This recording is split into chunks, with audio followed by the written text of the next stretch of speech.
Good morning. Welcome to the forecast discussion for June 21st, 2012. It is currently 8:55 a.m.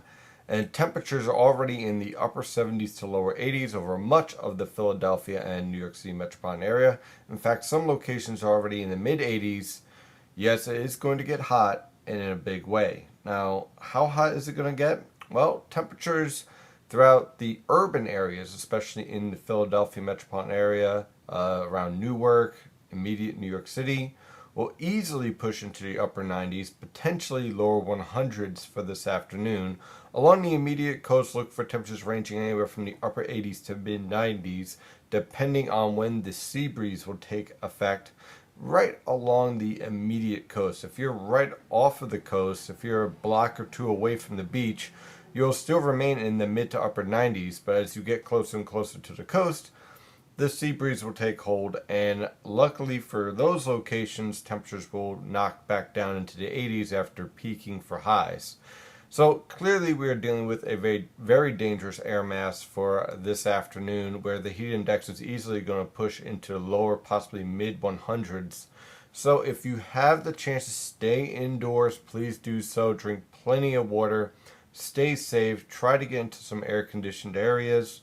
If you don't have air conditioning at your home, please go to the mall. Go someplace, anywhere where it's cool, because it is going to be very dangerous this afternoon, especially if you're elderly, sick, you don't have very good resistance with this type of heat.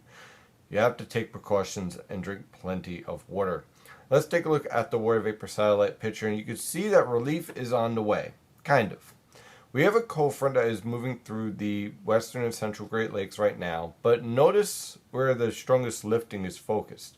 We have one cluster of thunderstorms that is diving down towards the southern plains, and we have the bulk of the upper level energy with this cold front lifting up into Canada.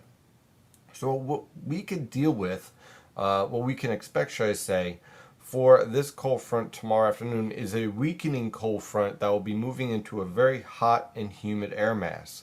Now today is going to be the hottest day of this entire heat wave. That's really going to last about 2 or 3 days.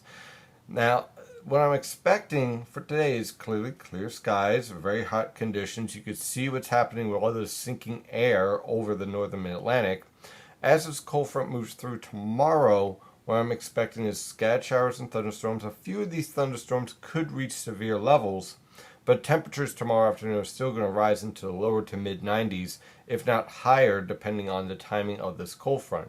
I would not be surprised if portions of the Philadelphia metropolitan area, especially around the Delaware River Valley, reaches the upper 90s ahead of this cold front before the thunderstorms move in. You can already see the influence of this cold front kind of slowing down with these little kinks in the cold front passage. This isn't a cold front that is strongly supported by strong upper level winds. It's a cold front that is moving into an environment that is going to be stubborn to give away.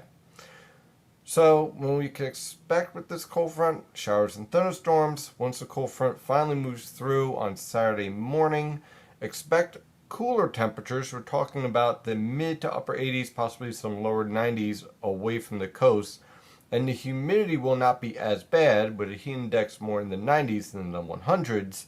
But still, we're going to be waiting for the true cool air mass to reach the northern mid-Atlantic by Sunday, and especially on Monday and into early next week. Take a look at the infrared satellite picture again. Pretty much tells the story here. Clear skies throughout the entire northern mid-Atlantic. The one saving factor over the region is going to be the sea breeze front. Other than that, really we're going to be dealing with very hot and humid conditions with not a cloud in the sky, unfortunately. Some haze, but not much in the way of cooling factor.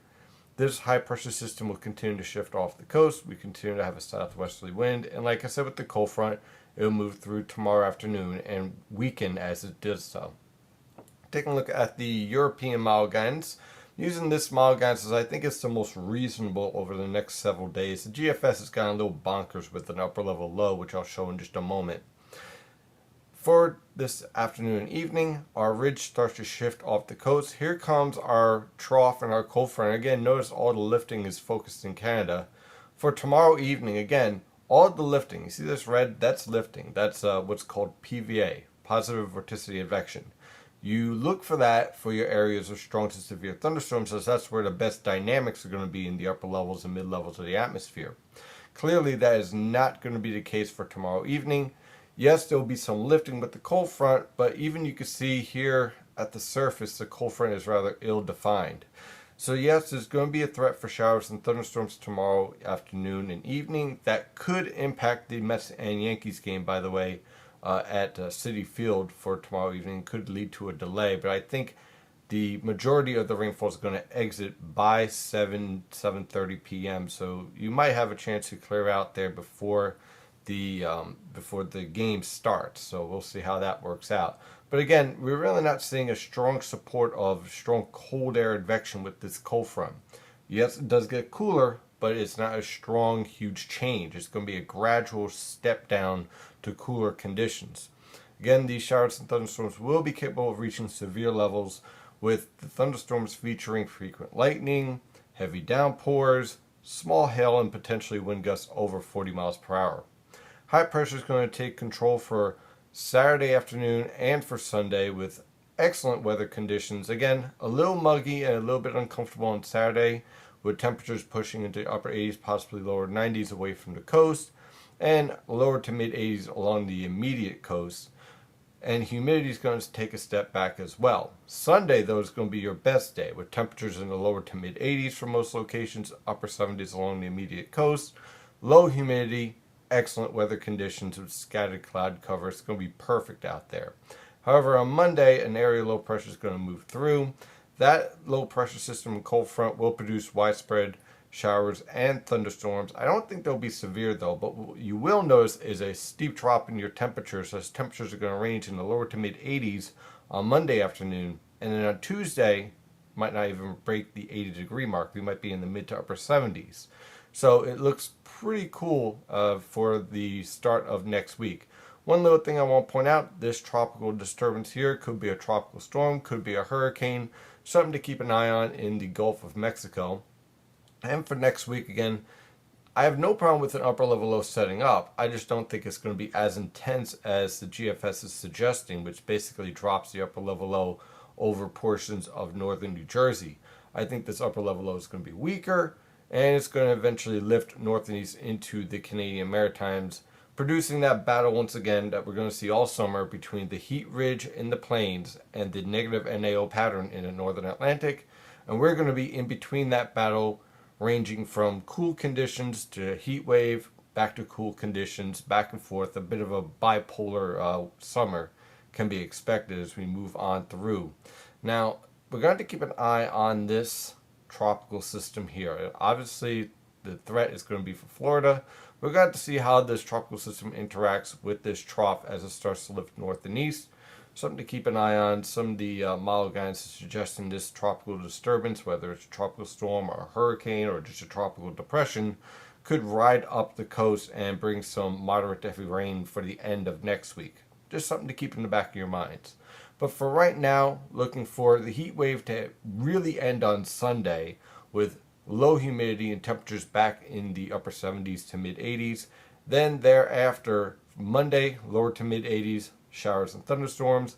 Tuesday on through Thursday, we're looking at temperatures in the 70s, low humidity, and scattered cloud cover. So once this heat gets out of the way, we go back to normal to slightly below normal temperatures and rather comfortable conditions.